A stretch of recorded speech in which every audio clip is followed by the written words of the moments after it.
Ketika orang memikirkan Yordania, kebanyakan membayangkan Petra dengan fasadnya yang dipahat dari batu merah atau mengapung di perairan laut mati yang pekat. Ada juga Wadi Rum dengan gurun pasirnya yang seakan tak berujung dan resor-resor modern di sepanjang Laut Merah. Itu adalah gambaran ketenangan dan keindahan, sejarah dan modernitas yang hidup berdampingan. Namun gambaran itu hanyalah permukaannya. Di balik monumen dan pantainya, Yordania adalah negara dengan kontras yang tajam. Di Amman, lingkungan terkaya hanya berjarak beberapa kilometer dari permukiman yang seolah membeku dalam waktu. Aturan tak tertulis tentang keluarga, kekuasaan, dan hubungan pribadi membentuk kehidupan sehari-hari. Ada rahasia yang tak seorang pun bicarakan.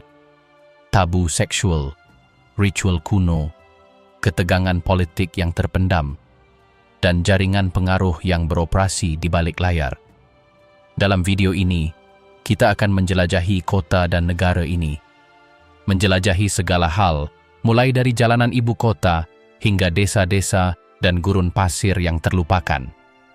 Kita akan melihat bagaimana tradisi berpadu dengan modernitas, bagaimana bisnis dan politik memengaruhi kehidupan sehari-hari, dan apa yang ada di balik fasad, rasa hormat dan religiusitas.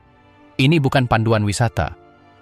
Ini perjalanan ke Sungai Yordan yang jarang diketahui, tempat yang tampak dan tersembunyi berdampingan, dan dalam banyak kasus berbenturan.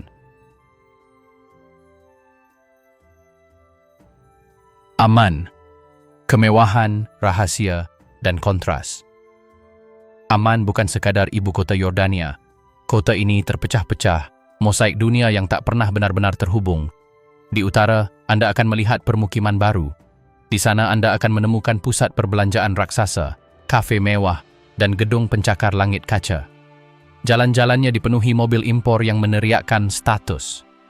Namun jika Anda menuju ke selatan, ceritanya berubah.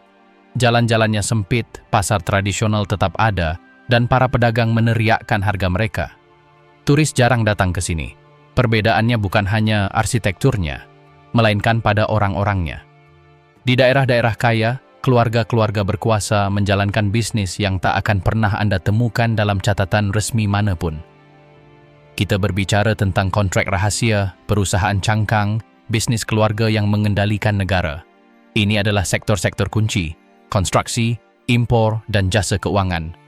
Korupsi itu tersembunyi, halus, tidak menjadi berita utama. Tetapi, jika Anda bagian dari lingkaran itu, Anda tahu persis apa yang terjadi di balik pintu tertutup. Tersembunyi di antara jalan-jalan mewah ini juga terdapat bar dan klub. Mereka beroperasi berkat kelengahan pihak berwenang. Mereka adalah titik temu, anak muda kaya, orang asing, dan penduduk lokal yang berusaha menghindari hukum adat. Mereka adalah pertemuan yang saksama, ada taruhan, ada pertemuan yang intim. Tak seorang pun membicarakannya. Banyak orang lebih suka melupakannya. Sementara itu, kehidupan tak berhenti di lingkungan lama. Rumah-rumah batu rendah, jalanan berdebu, pasar-pasar. Di sini, perekonomian terlihat jelas, langsung. Bisnis-bisnisnya kecil, dikelola keluarga. Aturan sosial lebih berbobot daripada kontrak hukum apapun. Barang impor tiba melalui rute yang rumit, beberapa legal, yang lainnya mencurigakan. Setiap geng bisa menjadi tempat pertukaran yang tak tercatat dalam statistik apapun. Kontras ini memicu ketegangan di kota. Anak muda dari utara melintasi batas tak kasat mata untuk bekerja atau bersenang-senang. Mereka harus beradaptasi dengan aturan tak tertulis. Pengemudi, penjaga toko, petugas kebersihan, mereka berpindah di antara dua dunia setiap hari. Mereka tahu aturan yang mustahil dipahami turis. Begitu pula kehidupan malamnya. Bukan hanya untuk bersantai, melainkan alat. Untuk mengakses lingkaran tertutup. Untuk menjaga koneksi. Terkadang untuk melindungi rahasia. Politik lokal juga memiliki gaungnya yang senyap. Amman adalah tempat lahirnya berbagai keputusan yang memengaruhi seluruh Yordania. Kesepakatan bisnis. Aliansi politik yang ditempa jauh dari pandangan publik. Mantan pejabat dan analis akan memberitahu Anda bahwa kelompok-kelompok berpengaruh itu ada. Mereka bertindak sebagai mediator. Mereka menjaga keseimbangan yang jika dilanggar, dapat menghancurkan kedamaian kota dan negara. Lihatlah transportasi. Itu adalah cerminan lain dari ketimpangan. Di jalan-jalan tertentu, Anda akan melihat mobil mewah dan taksi pribadi. Di jalan lain, hanya minibus dan jalanan yang rusak. Akses ke sumber daya perkotaan sangat tidak setara. Setiap hari, ribuan orang berpindah dari satu dunia ke dunia lain. Mereka menaati jadwal. Mereka menghormati aturan. Mereka menghindari konflik dengan segala cara. Aman juga memiliki sisi yang hampir tidak pernah disebutkan, hubungan pribadi. Pernikahan. Beberapa diatur dengan cara tradisional. Yang lain muncul dari perjanjian yang kurang formal. Hubungan terlarang. Cinta yang tak terucap. Pertemuan rahasia. Semua ini terungkap sementara kota ini mempertahankan fasadnya yang tenang. Batas antara apa yang diizinkan dan apa yang tidak tersirat. Hanya mereka yang tinggal di sana yang benar-benar memahaminya. Kota ini tidak memberikan petunjuk pada pandangan pertama. Seorang pengunjung mungkin percaya bahwa semuanya di sini adalah keteraturan, modernitas, dan kemewahan. Namun, beranikan diri untuk memasuki pasar-pasar kuno itu, gang-gang itu. Di sanalah Anda melihat kekuatan sejati, jaringan bisnis, keluarga-keluarga yang berkuasa, hubungan rahasia, kode-kode sosial yang hidup berdampingan hanya beberapa meter. Aman, pada dasarnya adalah cerminan Yordania. Ia memusatkan segalanya, kekayaan, kemiskinan, tradisi, dan modernitas. Penduduknya tahu ini. Setiap keputusan dan setiap gerakan tertulis dalam jaring aturan tak tertulis. Inilah pandangan pertama ke dalam sebuah negara di mana permukaannya tak pernah mencerminkan keseluruhan cerita. Ibu kotanya mencerminkan hal ini lebih baik daripada yang lain. Gurun, suku Badui, dan rute yang terlupakan gurun Yordania tak terburu-buru. Gurun ini membentang luas dengan bukit pasir yang bergeser tertiup angin dan jalur yang jarang diketahui wisatawan. Di sini, suku Badui berpindah-pindah. Keluarga yang telah tinggal di pasir ini selama beberapa generasi. Ini bukan hanya tentang bertahan hidup. Ini tentang memahami setiap bayangan, setiap suara, setiap fajar yang tiba sebelum waktu. Kafilah-kafilah berangkat sebelum matahari terbit. Unta-unta yang syarat dengan perbekalan, selimut, dan terkadang logam mulia bepergian dari satu desa ke desa lain. Para pemimpin kafilah tak banyak bicara. Sebuah gestur sudah cukup untuk menunjukkan arah, siulan untuk memperingatkan bahaya. Ada aturan-aturan ketat yang tak tertulis.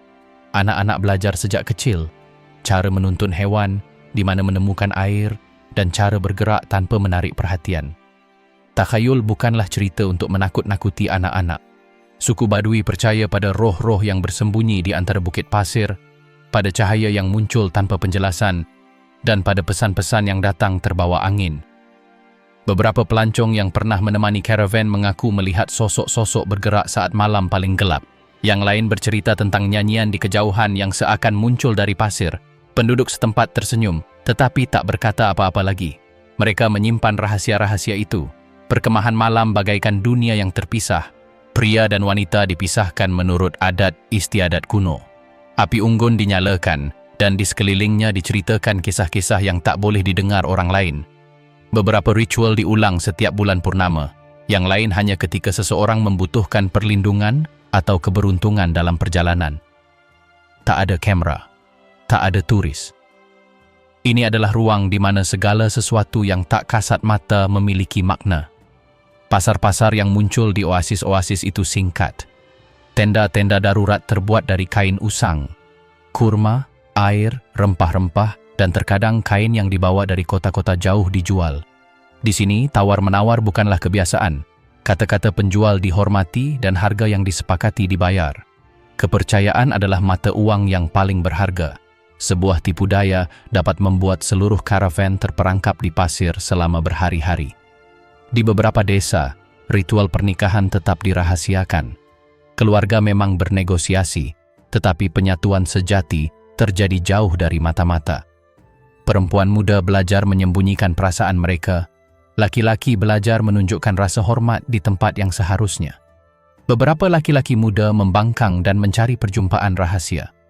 Ketika mereka ketahuan, cerita-cerita beredar bisik-bisik sebagai peringatan. Siang hari, panas adalah musuh yang diam-diam. Air langka, matahari tak kenal lelah, pasir meresap ke setiap celah. Malam hari, dinginnya bisa menusuk tulang. Suku Baduy mengenal setiap cekungan, setiap batu yang menawarkan perlindungan. Peta mereka bersifat mental, diwariskan dari generasi ke generasi.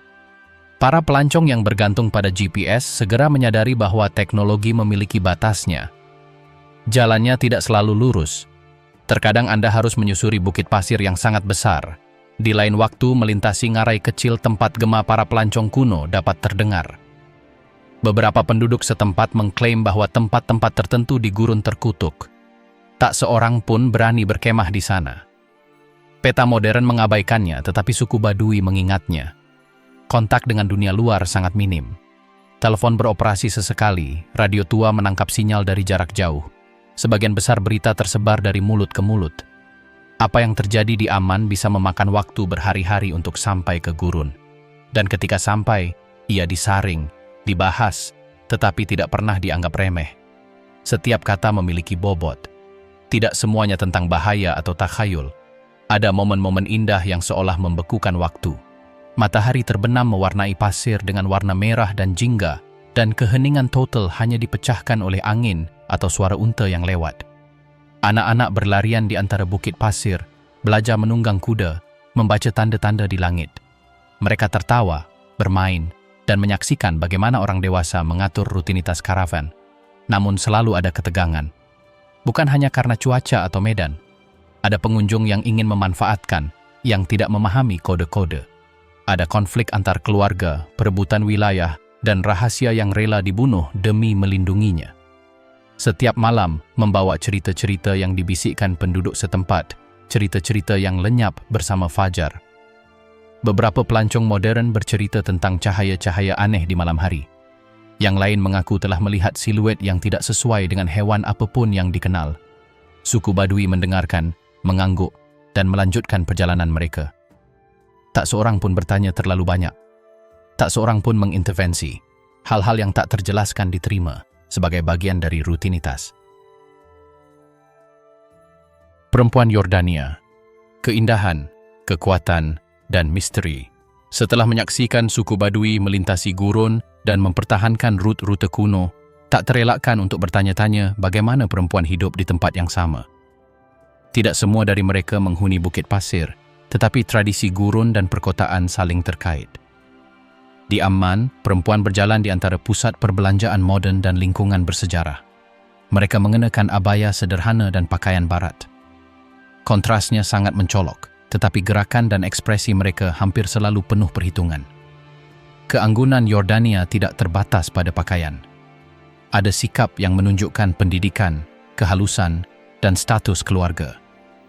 Dalam keluarga yang berkuasa, perempuan memiliki suara dalam negosiasi pernikahan dan kesepakatan bisnis. Ini bukan kekuatan yang lantang, ini dijalankan secara tertutup melalui gestur, tatapan, dan keputusan diam-diam. Beberapa mengelola bisnis keluarga dari bayang-bayang, sementara yang lain menjaga kehidupan publik dan pribadi mereka tetap sangat terpisah. Karena kita berbicara tentang kehidupan kota, inilah saatnya untuk mengeksplorasi pernikahan. Pernikahan mengikuti aturan yang ketat. Pertunangan dinegosiasikan dengan mas kawin, kesepakatan antar keluarga, dan aturan sosial yang hanya dipahami sedikit orang asing. Namun, di antara upacara dan kehidupan sehari-hari, terdapat rahasia yang jarang diungkapkan. Beberapa perempuan muda mencari ruang sendiri, pertemuan rahasia yang melanggar aturan tanpa menimbulkan skandal. Hubungan tidak selalu dibicarakan. Hubungan dipraktikkan jauh dari mata-mata, di rumah keluarga, atau di ruang pribadi. Kebijaksanaan adalah wajib. Masyarakat mengamati. Risikonya bukan hanya bersifat keluarga, tetapi juga sosial. Karena alasan ini, kesaksian terbatas, diceritakan dengan nada berbisik dan selalu anonim. Meski begitu, kesaksian menawarkan sekilas bagaimana perempuan Yordania mengelola hasrat dan kasih sayang dalam kerangka diam. Pakaian juga bercerita. Jilbab bisa menjadi tradisi murni atau isyarat pemberontakan. Riasan diizinkan di kalangan tertentu, dibatasi di kalangan lain. Setiap pilihan mengomunikasikan sesuatu, dan perempuan belajar sejak usia muda untuk membaca sinyal-sinyal ini dan merespons dengan halus. Perpaduan modernitas dan tradisi hadir di setiap jalan, dari kafe-kafe trendy hingga rumah-rumah tua dengan halaman-halaman di mana hanya bisikan-bisikan yang terdengar. Karena kita telah membahas, halaman, adat, dan ritual juga dipraktikkan di sana. Beberapa di antaranya termasuk persiapan kuliner khusus perempuan, upacara keramah tamahan, dan pertemuan yang memadukan takhayul dan tradisi. Inilah saat-saat ketika dunia luar memudar, dan aturan-aturan rumah menentukan kehidupan. Rahasia yang tersimpan di sana bisa sangat kuat, terkadang bahkan menentukan pernikahan atau aliansi keluarga di masa depan. Di desa-desa yang lebih kecil, ceritanya berubah, tetapi esensinya tetap sama. Perempuan tahu bagaimana menavigasi batasan yang terlihat dan tak terlihat. Mereka belajar bernegosiasi dengan tatapan, menciptakan kesepakatan tanpa kata-kata, dan dengan hati-hati menjaga persahabatan dan persaingan. Anak muda yang menentang norma melakukannya secara diam-diam, menghindari konflik langsung, tetapi juga meninggalkan jejak halus yang hanya dapat dideteksi oleh mereka yang akrab dengan komunitas tersebut. Setelah kita melihat bagaimana kehidupan sosial berkembang, kita harus membahas seksualitas. Tabu memang ketat, tetapi ada ruang privat di mana hubungan dialami. Tidak ada jejaring sosial yang mengungkapnya. Semuanya terjadi di antara orang-orang yang terpercaya. Kisah-kisah pertemuan rahasia beredar dengan hati-hati. Beberapa perempuan menggabungkan kewajiban keluarga dengan keinginan pribadi, menavigasi antara risiko dan privasi. Kekuatan perempuan Yordania juga terlihat jelas dalam pendidikan. Universitas, program studi, dan peluang kerja menunjukkan kemajuan yang luar biasa. Namun bahkan di sini, aturan tak tertulis tetap berlaku. Siapapun yang bertindak terlalu terbuka dapat ditindak. Oleh karena itu, banyak perempuan muda belajar bernavigasi secara strategis, memanfaatkan modernitas untuk meraih kebebasan tanpa mengganggu struktur sosial yang melingkupinya. Berbicara tentang pendidikan, perlu disebutkan pengaruh keluarga. Ayah, saudara laki-laki, dan suami berperan serta dalam pengambilan keputusan penting. Tetapi perempuan juga menemukan sekutu tak kasat mata, ibu, bibi, dan teman yang menawarkan dukungan, nasihat, dan jalan alternatif. Jaringan kepercayaan ini berfungsi sebagai sistem paralel, ruang di mana negosiasi, perlindungan, dan konspirasi rahasia terjadi. Di lingkungan kelas atas aman, kehidupan berbeda. Perempuan dapat mengemudi, bekerja, dan bepergian. Namun, bahkan di sana, aturan-aturan tetap berlaku. Pertemuan sosial, pesta pribadi, dan klub eksklusif beroperasi di bawah aturan implisit. Percakapan yang salah tempat atau tindakan yang tidak pantas dapat memicu rumor. Ritual, pernikahan, dan hasrat terlarang. Setelah mempelajari bagaimana perempuan mengarungi modernitas dan tradisi di Yordania, kini saatnya menyelami ritual-ritual yang membentuk kehidupan keluarga dan sosial. Pernikahan bukan sekadar perayaan, melainkan kesepakatan yang memadukan ekonomi, tradisi, dan kekuasaan. Dalam setiap upacara, mahar dinegosiasikan, latar belakang ditinjau, dan status sosial keluarga dinilai. Tidak ada ruang untuk improvisasi, tetapi ada ruang untuk rahasia. Berbicara tentang perencanaan, kita harus menyebutkan malam pernikahan. Perayaannya terbuka untuk umum, dengan musik dan makanan yang memenuhi meja-meja yang tak terhitung jumlahnya. Namun di balik dinding rumah, pertemuan-pertemuan rahasia terjadi tak terlihat oleh mata-mata yang mengintip. Beberapa tamu tahu, yang lain curiga. Para pengantin muda belajar mengelola perhatian keluarga mereka sambil mengeksplorasi hasrat pribadi mereka. Jimat dan takhayul berlimpah. Benda-benda kecil ditempatkan untuk menarik kesuburan dan melindungi pernikahan. Keluarga yang lebih tua masih percaya pada kekuatan mereka. Tak seorang pun banyak bicara, tetapi semua orang mengamati untuk melihat apakah mereka berhasil. Terkadang tradisi-tradisi ini berpadu dengan tradisi yang lebih modern. Pakaian pengantin khusus, ritual air, atau wewangian khusus yang wajib dikenakan perempuan di malam hari. Setelah kita membahas ritual-ritual tradisional, ada baiknya membahas pertemuan rahasia.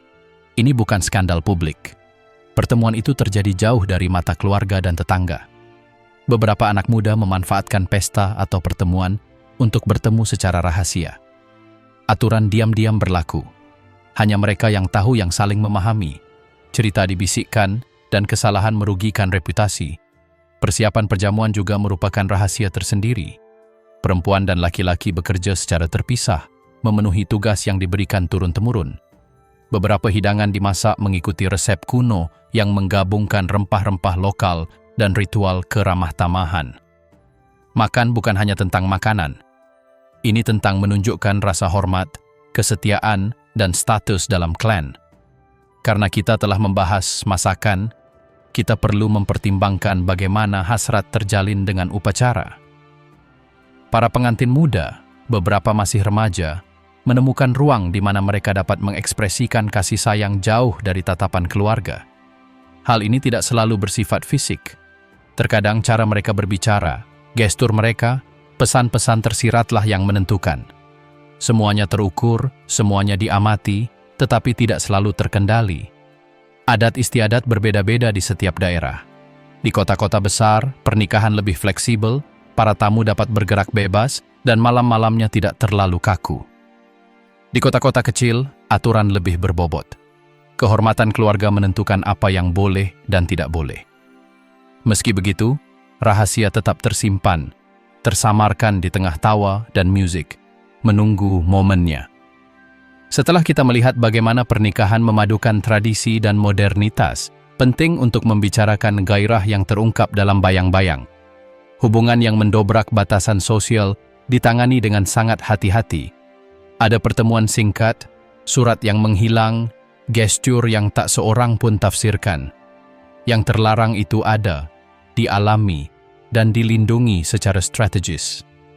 Pernikahan juga merupakan ruang untuk menegosiasikan kekuatan. Keluarga mengamati potensi aliansi. Setiap tamu mewakili sebuah koneksi. Antara perayaan dan pesta pribadi, komitmen yang melampaui pasangan ditetapkan. Semua ini berpadu dengan ritual kuno, penghormatan kepada orang tua, dan kebijaksanaan yang menjaga keseimbangan sosial. Berbicara tentang keseimbangan, ada baiknya menyimpulkan bagaimana ritual-ritual ini memadukan masa lalu dan masa kini. Upacara-upacara masa kini mencakup muzik moden, jamuan makan internasional, dan lampu neon. Namun di balik permukaan, adat istiadat kuno terus mendikte aturan perilaku, ritual perlindungan, dan aturan yang tak mudah dilanggar. Pengamat yang hanya melihat fasad percaya bahwa mereka melihat kegembiraan, tetapi mereka yang menyelami lebih dalam menemukan strategi, hasrat tersembunyi, dan rahasia yang telah bertahan seiring berjalannya waktu. Makanan, kepercayaan, dan tradisi. Setelah mempelajari bagaimana kekayaan beredar dan siapa yang memegang kekuasaan di Yordania, saatnya untuk melihat cara lain status dan tradisi diekspresikan. Makanan. Gastronomi bukan sekadar kesenangan, melainkan tanda identitas dan hierarki. Mansaf, hidangan nasional yang terbuat dari daging domba, nasi, dan yogurt fermentasi, tidak disajikan sembarangan. Setiap tamu memiliki tempat yang ditentukan. Yang paling dihormati makan terlebih dahulu, yang lain menunggu giliran. Ini bukan sekadar rasa hormat, ini adalah aturan yang dipatuhi tanpa ragu. Setelah kita melihat bagaimana status tercermin dalam makanan, ada baiknya membahas jamuan makan keluarga. Di rumah-rumah besar, meja-meja dipenuhi hidangan panas, rempah-rempah, dan manisan beraroma air mawar. Kopi Arab disajikan dalam cangkir kecil dan selalu ditemani kurma. Keluarga-keluarga berbaur dalam percakapan ringan, tawa yang tenang, dan terkadang bisikan tentang kesepakatan bisnis atau perjanjian yang sedang diselesaikan di sela-sela santapan. Tidak semua hal dibahas secara terbuka. Beberapa rahasia hanya dibagikan di antara mereka yang tahu cara menafsirkan tanda-tanda. Dalam perayaan, makanan menjadi lebih simbolis. Di pesta pernikahan, perayaan keagamaan, atau ulang tahun penting, hidangannya pun semakin beragam. Para perempuan memasak berhari-hari, menyiapkan setiap detailnya. Kelimpahan bukan hanya untuk makan, melainkan untuk menunjukkan rasa hormat dan, di kalangan tertentu, untuk menunjukkan kekuasaan. Menawarkan lebih sedikit, baik kuantitas maupun kualitas, dapat menurunkan gengsi. Setiap bumbu, setiap penyajian, memiliki makna yang hanya dipahami oleh penduduk setempat. Karena kita telah membahas perayaan, kita tidak bisa mengabaikan hubungan antara makanan dan agama. Selama Ramadan, berbuka puasa bukan hanya tentang memuaskan rasa lapar. Berbuka puasa dilakukan dengan ritual, doa, dan ungkapan syukur. Para tamu tahu bahwa setiap gestur, setiap undangan dapat memperkuat ikatan sosial. Makanan suci menunjukkan ketaatan pada iman dan, pada saat yang sama, hierarki dalam keluarga atau klan. Pasar dan souk di Yordania juga mencerminkan hubungan ini. Kios-kios yang dipenuhi rempah-rempah, buah-buahan kering, dan manisan aromatik mengundang Anda untuk membeli dengan mata dan hidung Anda. Penjual yang berpengalaman tahu siapa pengunjung dan siapa pelanggan tetap. Ada aturan tak tertulis. Harga bervariasi berdasarkan rasa hormat, pengakuan, atau sekadar rasa ingin tahu. Beberapa bahan lebih dihargai karena kelangkaannya daripada rasanya. Aroma sumac atau kayu manis menandakan status bahkan sebelum sepatah kata pun terucap. Setelah kita memahami pentingnya pasar, ada baiknya membahas ritual domestik. Mempersiapkan mansaf bukan sekadar memasak. Ini adalah tindakan penghormatan dan kenangan. Para ibu mengajari putri mereka untuk mencampur nasi dengan tepat, memotong daging domba tanpa merusak teksturnya. Persiapan ini menjadi sebuah upacara. Para pria, pada gilirannya, berpartisipasi dalam melayani, mengatur, dan menentukan siapa yang duduk di mana. Setiap gerakan memiliki tujuannya masing-masing, meskipun tampak rutin bagi orang luar. Kue-kue manis juga bercerita. Baklava, knafeh, dan ma'amul disimpan untuk acara-acara khusus. Terkadang mereka dimaniskan dengan madu yang dibawa dari daerah yang jauh. Di beberapa keluarga, berbagi makanan penutup dengan tetangga dan teman mencerminkan kesetiaan. Para tamu memperhatikan siapa yang berpartisipasi dan siapa yang tidak, karena bahkan di meja makan, hierarki tetap dipatuhi. Berbicara tentang hidangan penutup, kita tak bisa mengabaikan kopi Arab. Menyajikannya adalah sebuah protokol yang utuh, cangkirnya hanya terisi sebagian. Kopi ditawarkan terlebih dahulu kepada para tetua atau pemimpin keluarga. Menolaknya bisa dianggap tidak sopan, menerimanya terlalu cepat bisa dianggap terlalu antusias. Setiap tegukan diiringi percakapan dan pengamatan. Di momen-momen ini, keheningan dinegosiasikan, aliansi diperkuat, dan pesan disampaikan tanpa kata-kata. Perayaan keagamaan menggabungkan makanan dengan takhayul. Beberapa hidangan disiapkan menurut kalender kuno. Bahan-bahan diletakkan pada posisi tertentu, lilin atau dupa dinyalakan, dan doa dibacakan. Keluarga percaya bahwa praktik-praktik ini melindungi rumah, memastikan kemakmuran, atau meningkatkan kesuburan. Tidak ada yang membicarakan hal ini secara terbuka di luar rumah, tetapi di antara mereka yang berpartisipasi, semuanya terasa nyata seperti rasa nasi dan daging. Setelah kita melihat praktik-praktik ini, saatnya untuk melihat bagaimana makanan juga bersinggungan dengan status ekonomi.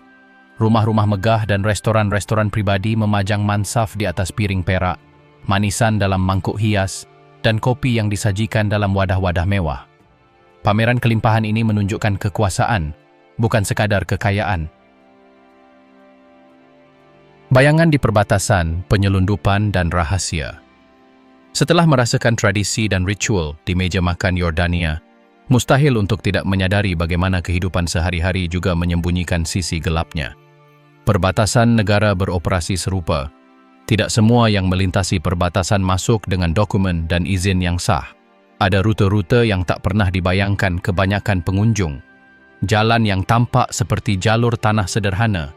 Jalan setapak yang berkelok-kelok melewati perbukitan. Jalan memutar melintasi gurun. Semuanya memiliki tujuan. Mengangkut barang yang tak seorang pun boleh melihatnya.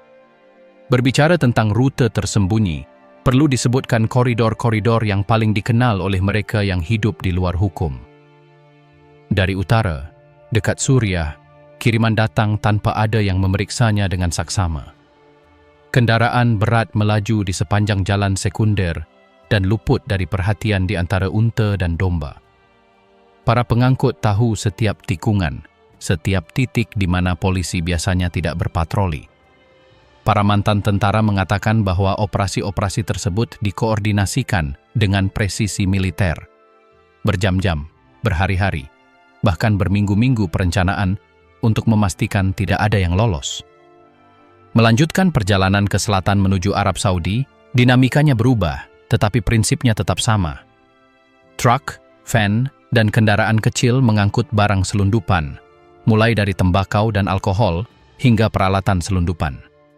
Para pedagang mengatakan bahkan kebutuhan pokok pun diperdagangkan secara diam-diam untuk memaksimalkan keuntungan. Tidak ada tanda tangan, tidak ada kwitansi.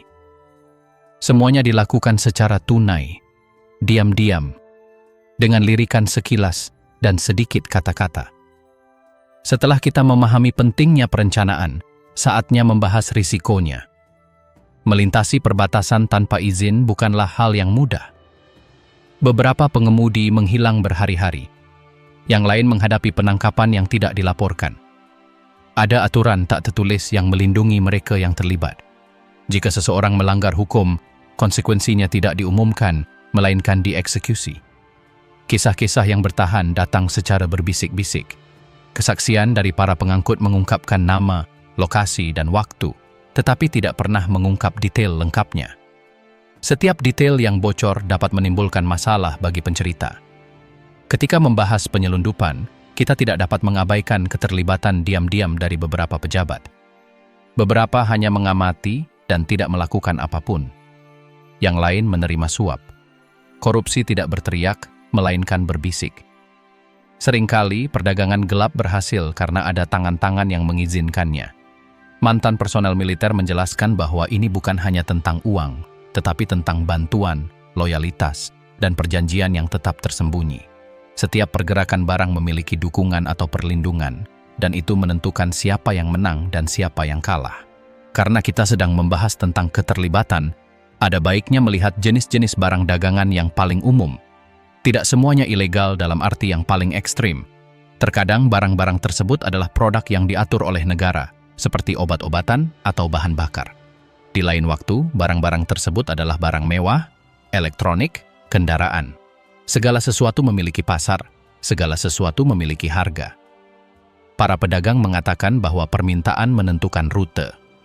Jika ada sesuatu yang tidak biasa, perjalanannya melalui Yordania menjadi prioritas bagi mereka yang mengetahui jalur rahasia. Selain barang-barang tersebut, ada rute-rute manusia yang jarang disebutkan. Para migran, orang-orang yang ingin menyeberang ke negara-negara tetangga, berbaur dengan caravan truck dan van. Kisah-kisah mereka yang selamat dari perjalanan ini sulit diverifikasi, tetapi catatannya konsisten.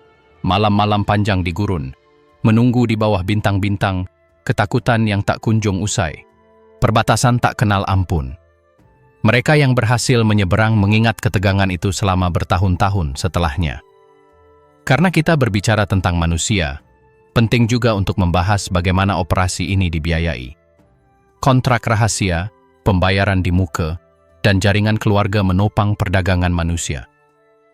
Ini bukanlah mafia terorganisir seperti di film-film, melainkan sistem kepercayaan dan intimidasi. Para pedagang mengandalkan hubungan yang telah terjalin lama, nama-nama yang familiar, dan kesalahan itu mahal harganya. Tidak ada catatan, tidak ada bukti formal. Semuanya terjadi dalam diam, seperti bayang-bayang kehidupan sehari-hari mereka yang tinggal di dekat perbatasan. Sementara itu, pelabuhan-pelabuhan laut mati mengungkap sisi lain dari perdagangan gelap. Beberapa kapal datang dengan izin palsu atau dokumen yang minim. Para penjaga tahu, tetapi mereka membiarkan mereka lewat sesuai keinginan mereka sendiri. Penyelundupan laut beroperasi paralel dengan penyelundupan darat dan keduanya saling melengkapi. Kekuasaan politik di Yordania, setelah menjelajahi kehidupan rahasia dan tabu yang merasuki kota-kotanya, tingkat kerahasiaan berikutnya terletak pada ranah kekuasaan politik. Yordania tampak tenang di permukaan, jalanan bersih, kantor-kantor resmi, dan upacara publik rutin. Namun kenyataannya sangat berbeda. Langkah-langkah tegas tidak selalu terlihat. Ada kesepakatan yang tak seorang pun sebutkan dan fakta yang tetap terkunci rapat. Setelah kita melihat bagaimana kehidupan pribadi dan bisnis memengaruhi masyarakat, ada baiknya kita menelaah bagaimana dinamika ini tercermin dalam politik. Keputusan-keputusan penting tidak dibuat dalam konferensi atau pidato.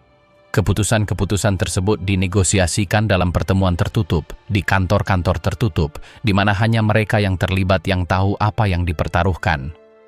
Beberapa analis berpendapat bahwa keseimbangan antar faksi di negara itu terjaga berkat manuver-manuver tak kasat mata ini. Di Amman, koridor-koridor kekuasaan bersifat rahasia. Kedutaan besar, kementerian, dan Dewan Keamanan Asing beroperasi seperti bidak catur yang tak pernah diungkapkan kepada publik. Para mantan pejabat menegaskan bahwa fakta dengan kekuatan eksternal merupakan hal yang lumrah. Aliansi ini tidak selalu melibatkan perjanjian formal, melainkan pertukaran strategis, dukungan ekonomi, perjanjian militer, atau kerjasama politik yang diam-diam. Semuanya terjadi secara halus, sehingga tidak ada yang menyadari pergerakannya. Karena kita sedang membicarakan aliansi, saatnya untuk melihat pengaruh kelompok internal. Keluarga-keluarga yang berkuasa, pemimpin suku, dan pengusaha berpengaruh memiliki suara dalam keputusan yang memengaruhi seluruh negeri. Kepentingan mereka terkadang sejalan, terkadang berbenturan. Politik tidak berteriak, ia berbisik. Apa yang tampak sebagai stabilitas pada pandangan pertama, pada kenyataannya, merupakan keseimbangan rapuh yang dipertahankan oleh negosiasi yang konstan dan loyalitas bersyarat. Ketegangan internal tidak terlihat oleh warga negara pada umumnya. Ketegangan tersebut baru dirasakan ketika rumor bocor, terjadi perubahan hukum yang tak terduga, atau seorang pejabat tiba-tiba mengundurkan diri. Sumber-sumber yang akrab dengan gerakan-gerakan ini melaporkan bahwa banyak keputusan dibuat sebelumnya dengan memperhitungkan setiap risiko. Ada fakta yang disepakati secara lisan, tanpa dokumen apapun. Apa yang tidak terdokumentasi tetap lebih kuat daripada apa yang diumumkan secara publik. Karena kita telah membahas fakta, kita harus membahas pengaruh asing.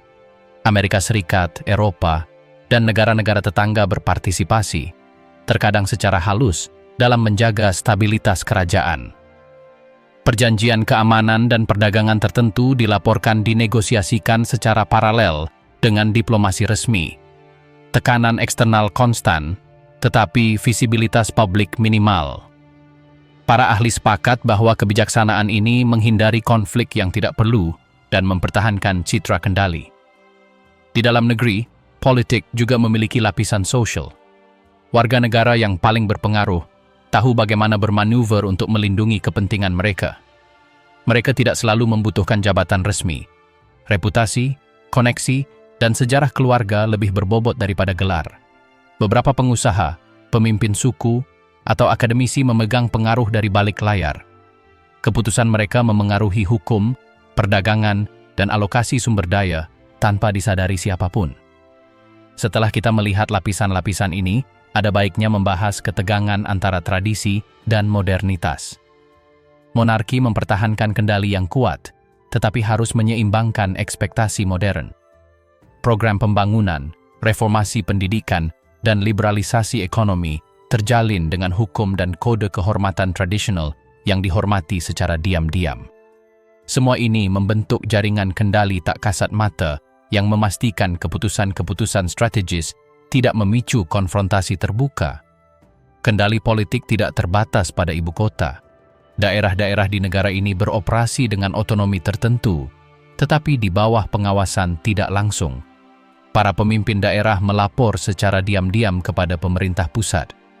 Keputusan-keputusan dikomunikasikan tanpa pengumuman publik.